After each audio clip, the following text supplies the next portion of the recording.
L'électrification constitue un facteur important du développement économique et social. C'est la raison pour laquelle le président de la République, professeur Alpha Condé, a mis en place une politique sectorielle visant à assurer l'approvisionnement en énergie électrique du pays. Aujourd'hui, 43 localités en Basse et Moyenne Guinée sont éclairées grâce au projet d'électrification rurale. Ce projet d'électrification rurale concerne 41 localités dont nous venons vraiment de réaliser le projet. Il y a eu la réception provisoire. La sous-station, cette sous-station permet donc d'alimenter les localités de Linsang, Sugueta, Kolentin et de Faloulaye.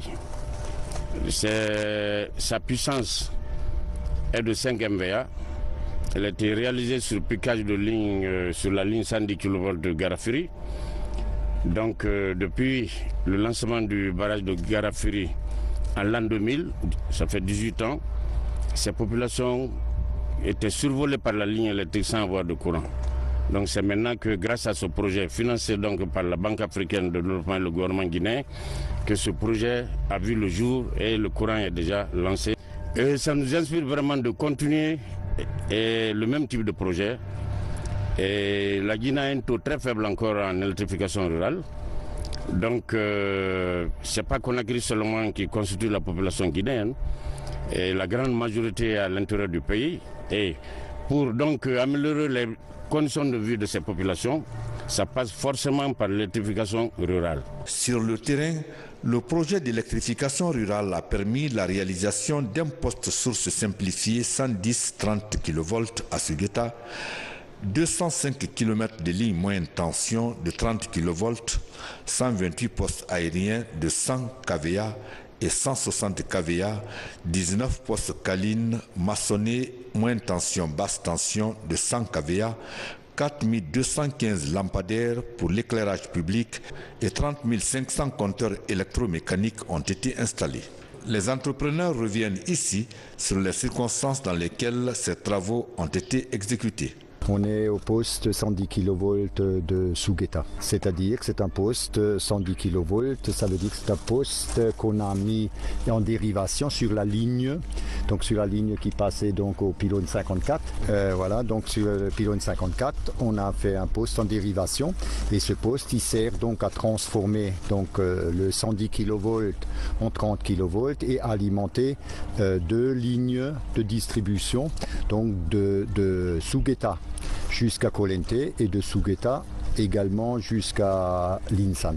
Ici au départ il n'y avait rien, donc ce qu'il y a, il n'y avait que des arbres et tout ça, donc il fallait réaliser la plateforme, donc et après ce qu'il y a c'est qu'après donc il y avait des études à faire, donc et puis après ça donc on a commencé à réaliser des travaux, monter les équipements, voilà, et tout s'est fait à peu près sur 2 ans. La capacité du transfo c'est 5 MVA, ce qui suffit largement pour le moment pour alimenter Kolente et puis Linsan, surtout que ces localités n'avaient pas de courant auparavant.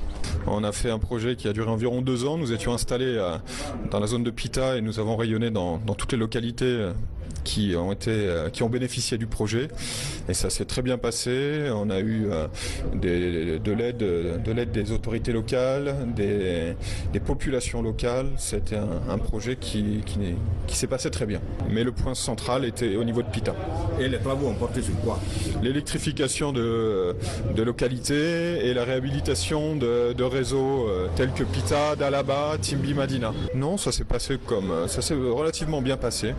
Les problèmes qu'on a rencontrés sont des problèmes normaux qu'on a résolus au fur et à mesure au fil du projet, qui sont pas de problème particulier, quoi. Très beau projet, avec une très belle réussite et quand on voit le bénéfice des populations et puis la satisfaction des populations, ça nous fait plaisir aussi. On est fiers d'avoir participé à ce projet. S'il y a des opportunités, ça sera avec plaisir de refaire des projets de ce genre. Ces travaux d'envergure ont grandement contribué à la réduction des pertes techniques et l'amélioration de la qualité de services fournis, notamment par le remplacement des réseaux, l'alimentation de nouvelles localités par la construction des postes et l'extension des réseaux de distribution.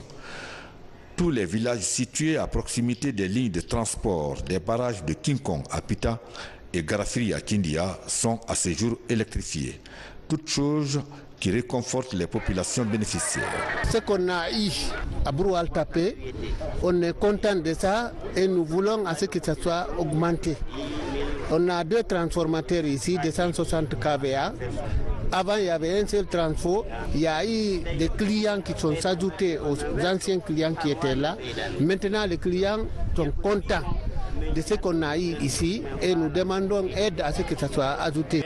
Bon, nous sommes contents, les compteurs sont posés et on est en train de relever le compteur et donner aux clients. Les clients sont prêts à payer les factures et protéger l'installation électrique qui a été effectuée ici. Il n'y aura pas de vandalisme parce qu'il y a une commission qui suit ça pour protéger l'installation pour ne pas qu'il y ait vandalisme sur le réseau.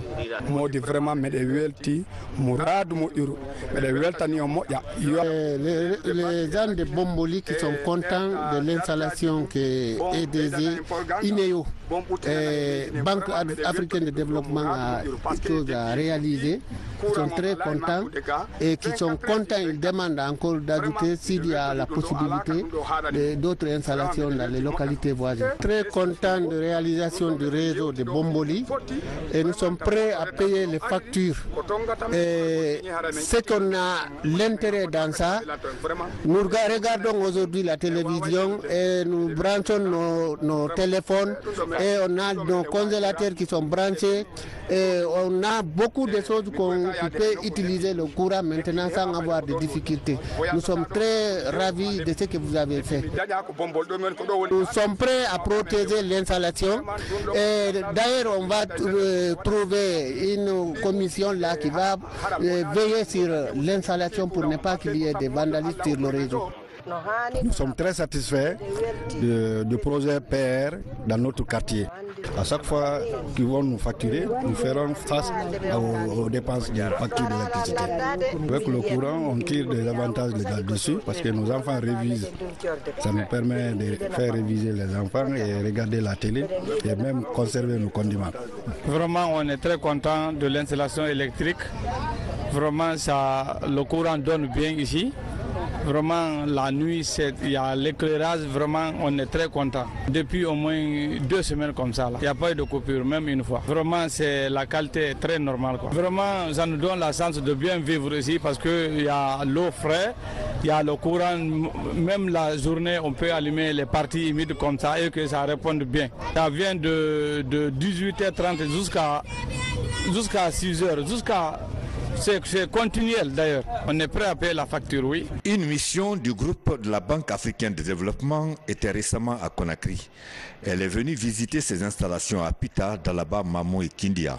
C'était pour apprécier justement le travail abattu par le projet d'électrification rurale et rencontrer les populations bénéficiaires, mais également les autorités communales, préfectorales et régionales. Sur le terrain, la mission s'est réjouie de voir que le travail a été fait selon les règles de l'art et dans le délai imparti. Au cours de leur entretien avec les responsables locaux, les missionnaires de la Banque africaine de développement ont félicité la coordination du projet et les entrepreneurs pour le respect des clauses de leur contrat. Ils ont demandé aux autorités de prendre les dispositions utiles pour protéger les installations contre le vandalisme.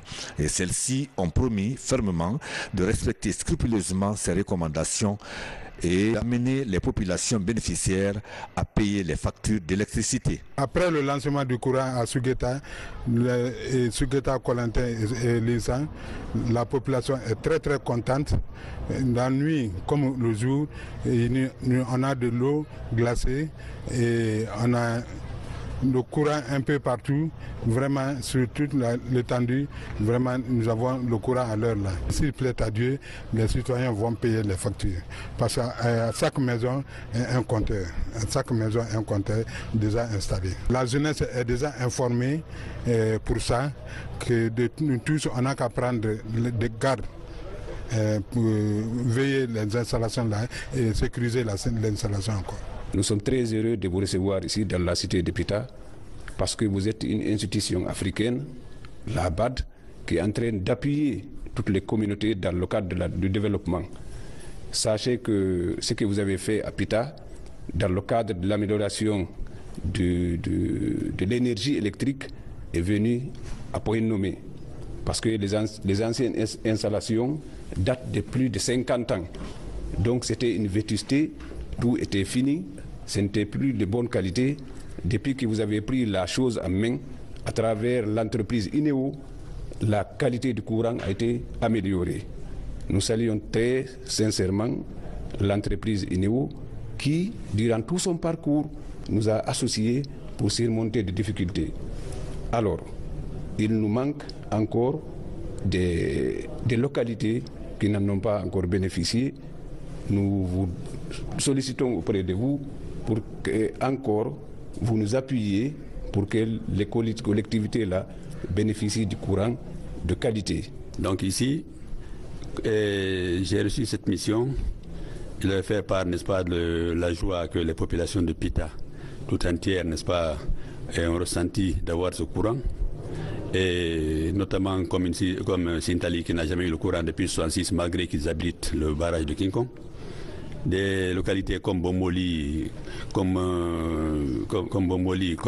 donc Brouard, comme Kokulo, qui n'ont jamais eu le courant depuis l'indépendance, y compris d'ailleurs Timbitouni et Bamikouré et tout ça. Donc grâce, n'est-ce pas, à cette collaboration, n'est-ce pas, entre le gouvernement et la BAD, aujourd'hui nous avons pu, n'est-ce pas, résoudre tous ces problèmes.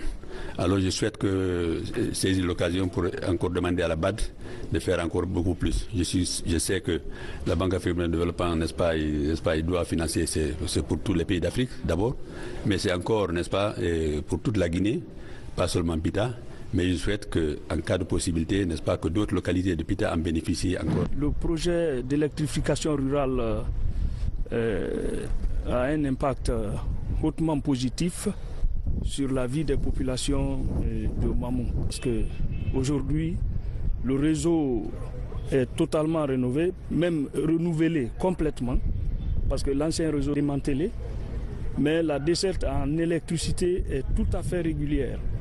Et ça permet du coup aux familles d'être dans les normes en ce qui concerne même le ménage, mais aussi et surtout les citoyens il y a des chaudronniers, il y a beaucoup d'ouvriers qui travaillent pour eux-mêmes et qui ont le courant, qui ont besoin du courant pour faire fonctionner tout leur système. Et je crois que ça permet de rehausser leur niveau de vie et de rémunération sur le terrain en termes de mobilisation des ressources pour le bonheur de leur famille. La préfecture va faire office de sensibilisation pour mobiliser les populations en vue de faire en sorte que ces installations soient totalement protégées. Il n'est pas bon que les gens croisent les bras alors que ça c'est des ressources qui les appartiennent, c'est du matériel qui les appartient. Donc nous ferons en sorte que la sensibilisation soit davantage très forte et nous-mêmes nous nous impliquerons pour que même en termes de mobilisation des ressources au niveau des abonnés, il faudrait renforcer la sensibilisation dans ce domaine aussi pour que le courant, les taxes soient payées. Et je crois que Mamou ne sera pas derrière dans ce cadre. Du moins au lieu des taxes, le paiement des factures. Aussi la gestion de l'électricité. Pour sa part, le représentant de la Banque africaine de développement en Guinée a rassuré ses hôtes de sa volonté d'accompagner notre gouvernement dans sa politique d'électrification du pays. À l'entame de l'instruction de ce projet, il y a eu des études qui ont été faites et il avait été prévu au départ de commencer dans un premier temps dans ces régions que vous avez mentionnées. Mais un élément important, c'est que la banque s'inscrit dans une approche qui est d'accompagner de façon forte les autorités guinéennes pour une électrification rurale sur tout le territoire national. On a notre nouvelle stratégie qui est en cours de préparation. Et dans cette stratégie, on envisage de mettre l'accent sur l'énergie pour accompagner le gouvernement guinéen sous le leadership du président, le professeur Alpha Condé, pour un accès universel à l'électricité en milieu rural. Donc vous comprendrez que on va s'inscrire maintenant dans une dynamique qui est d'apporter ce financement dans les autres régions qui vont être, je dirais, identifiées lors de l'instruction des nouveaux projets au niveau de l'électrification rurale. Donc actuellement, le premier projet a touché ces basses et moyennes Guinée. Pour la haute Guinée et la forêt, les futurs projets de la banque vont plus mettre l'accent sur cette partie. Que je suis plus que satisfait j'ai tellement d'histoires intéressantes en termes de satisfaction, d'expression de satisfaction des populations qui ont eu l'accès pour la première fois à l'électricité dans ces communautés, dans ces localités. Je peux vous donner deux exemples.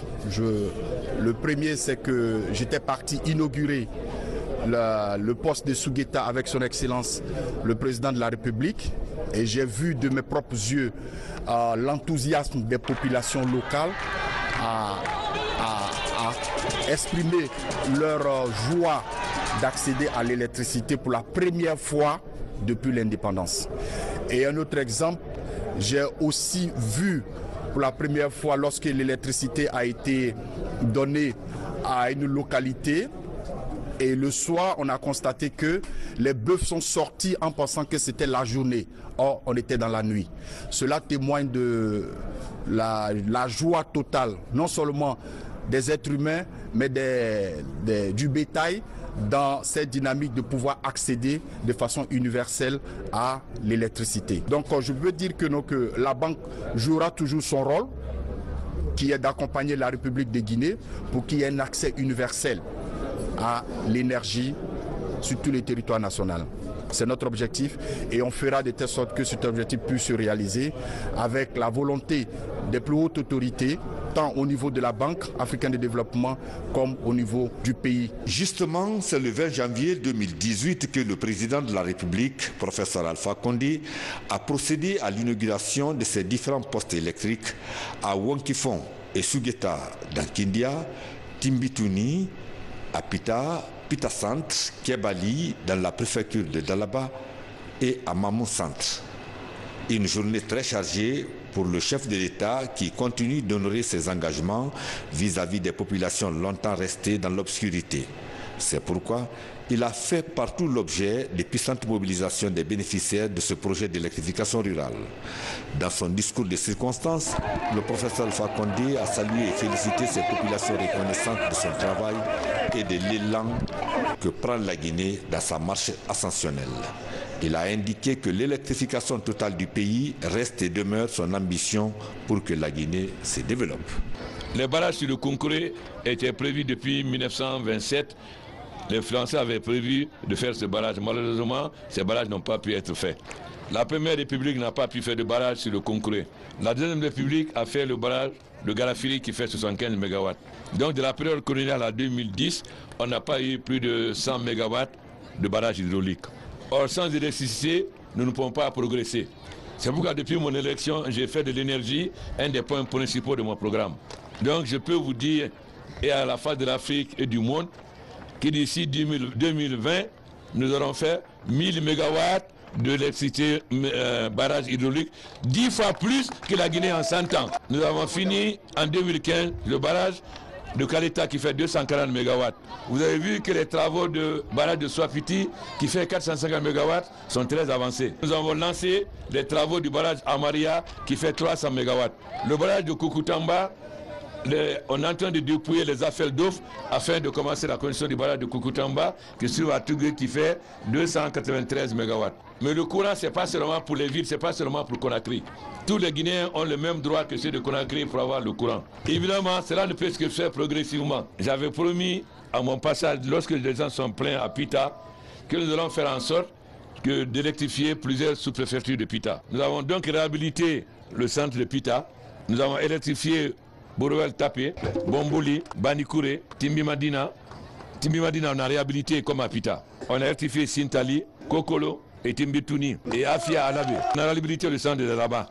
On a électrifié Wougorde, Miti, Sebori, Ditin, Fofoya, Djangolo, Kebali, Diwe, Chacha, Pita et Adalaba. Et les autres préfectures du Fouta, de la Guinée et de la forêt doivent savoir que tous auront l'électricité. Évidemment, on ne peut pas faire tout ça en 1 an ou 2 ans, il faut quand même du temps. Mais d'ici 2020, la plupart des préfectures de Guinée seront dotées de courant. C'est le courant qui va nous permettre de nous développer, particulièrement de développer l'agriculture et l'industrie. Il a recommandé la protection et la gestion rationnelle de ces infrastructures. Le président a invité les uns et les autres à payer la facture d'électricité pour permettre à EDG de réaliser d'autres travaux d'intérêt public.